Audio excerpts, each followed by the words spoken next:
Membuat gambaran diri sebagai guru penggerak di masa depan.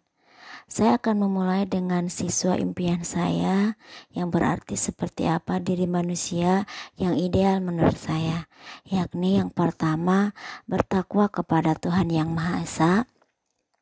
Yang kedua, bernalar kritis. Yang ketiga, bergotong royong, berkolaborasi dan mandiri. 4, inovatif dan kreatif. 5, berkebinekaan global. 1. Bertakwa kepada Tuhan Yang Maha Esa. Kami memulai kelas pukul 7.20.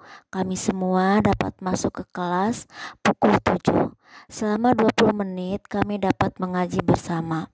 Selama 3 tahun di SMP, siswa kami dapat hatam Al-Quran minimal 1 kali, hafal Al-Quran minimal juz 30, dan sekolah kami dapat terbebas dari buta huruf Al-Quran.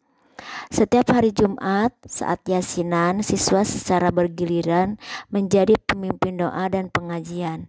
Selama ini masih dilakukan oleh guru PAI. Dan juga ada pembiasaan sholat duha berjamaah. Saat istirahat, banyak siswa yang hadir di musola untuk sholat duha. Saat salat subuh berjamaah, seluruh siswa-siswi, guru dan staf TU dapat ikut berjamaah bersama. Musola kami cepat rampung tanpa meninggalkan utang, dengan fasilitas tempat wudhu dan kamar kecil yang bersih serta banyak.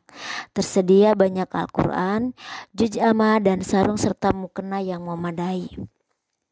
Pembelajaran kami banyak mengandung muatan ketakwaan, dan seluruh warga sekolah kami, khususnya peserta didik kami yang saat ini 100% muslim, sudah terbiasa melaksanakan sholat fardu tanpa ketinggalan.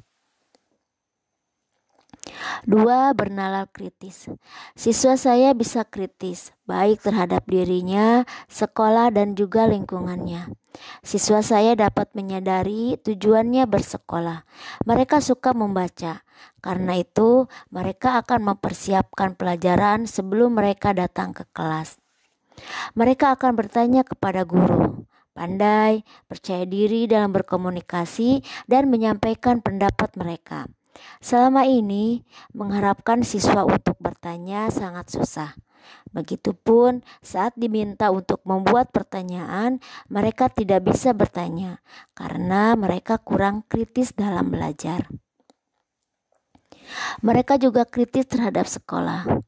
Ada beberapa insiden semisal kekurangpuasan siswa terhadap layanan sekolah atau guru, di mana saya selaku guru juga menyadarinya.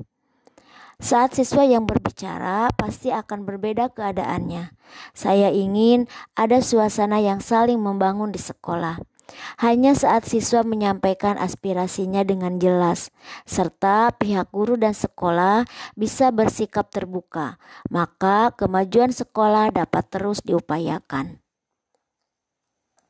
Siswa juga kritis terhadap lingkungan, misalnya masalah sampah. Saya mendapati ada siswa yang tidak suka kelasnya kotor atau terdapat sampah. Namun itu hanya beberapa orang, dan itu tidak cukup untuk menggerakkan kelas agar bebas sampah. Jika siswa terbiasa kritis, maka isu ini dapat diangkat dan diharapkan akan menjadi kesadaran untuk semua pihak di sekolah. Siswa juga kritis terhadap lingkungan tempat tinggalnya. Mereka menyadari bahwa lingkungan tempat mereka tumbuh adalah lingkungan pertanian dan pedesaan. Mereka mulai berpikir untuk mengembangkan potensi desa ini. Saat ini seolah-olah siswa tercabut dari akarnya. Mereka tidak mengenal, tidak akrab, apalagi terpikir untuk mengembangkan potensi ini di masa depan. Pertanian yang ada masih dikelola secara tradisional.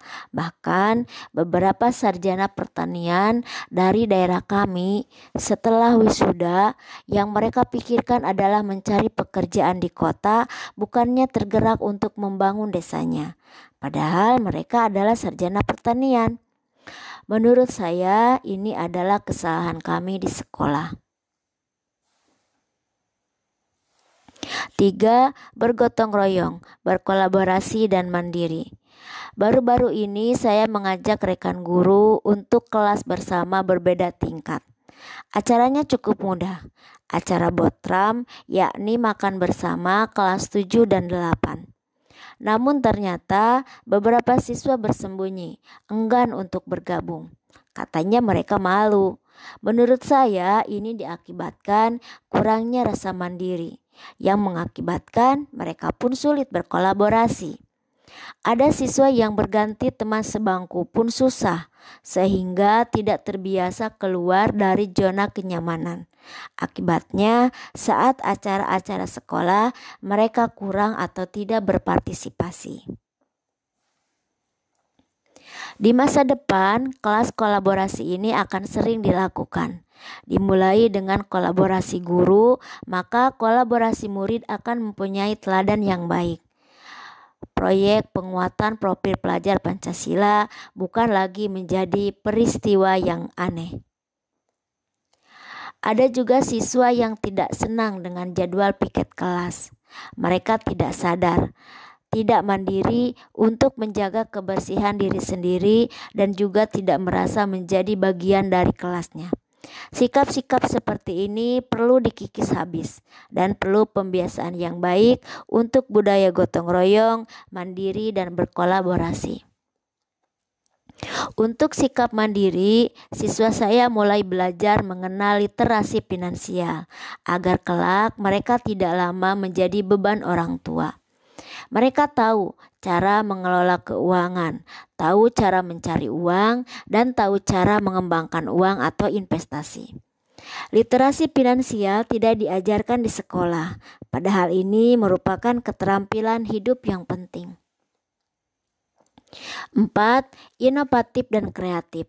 Siswa saya inovatif.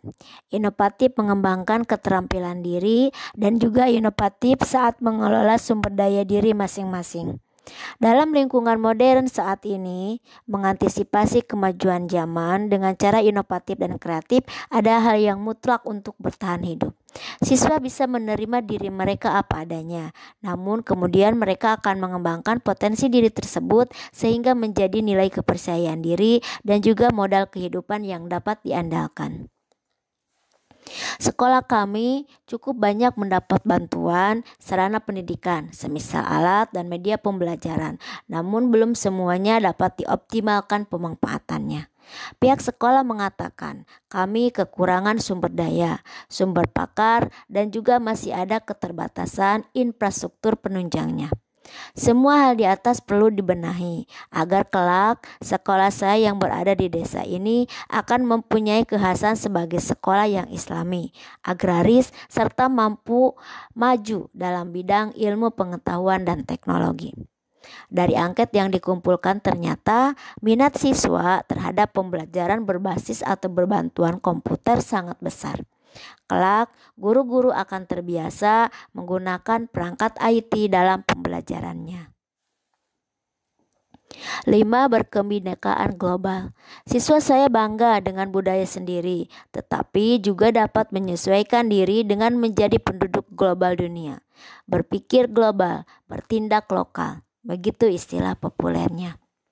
Saat-saat ini ada siswa yang mengeluh karena mendapat sikap atau tindakan pembulian dari rekannya dan juga secara tersirat merasakan tanggapan negatif dari gurunya.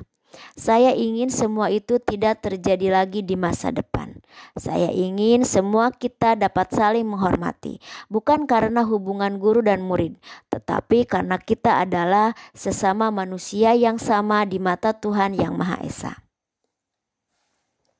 Semua hal di atas adalah impian saya. Tentu saja bahwa saya tidak akan dapat mewujudkannya dengan kemampuan diri saya sendiri, tetapi harus mendorong kolaboratif seluruh komponen sekolah beserta orang tua, masyarakat, dan pemerintah.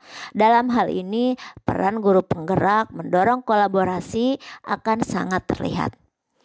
Saya harus terus belajar secara mandiri dan melakukan perubahan yang inovatif agar bisa menyelenggarakan pembelajaran yang berpihak pada murid. Guru penggerak menjadi pemimpin pembelajaranlah yang paling berperan. Pada posisi ini, guru dapat memulainya dengan menjadikan siswa pemimpin bagi dirinya sendiri, agar kelak ia dapat mengambil kendali atas kemerdekaannya sendiri. Perubahan inovatif yang dilakukan tentu harus ditularkan kepada rekan guru-guru, sehingga guru penggerak dapat menjadi coach bagi guru lain. Pada tahap ini, guru penggerak berperan mewujudkan kepemimpinan murid, student agency. Pada setiap prosesnya, saya harus melakukan reflektif agar setiap perubahan yang saya lakukan dapat saya evaluasi apakah sudah menuju arah yang diinginkan ataukah ada banyak yang harus diperbaiki. Hal yang sudah baik dapat terus dipertahankan sehingga menjadi budaya yang positif. Sebuah best practice yang teruji perlu disebarluaskan sehingga di sini guru penggerak dapat menggerakkan komunitas praktisi yang lebih luas. Terima kasih.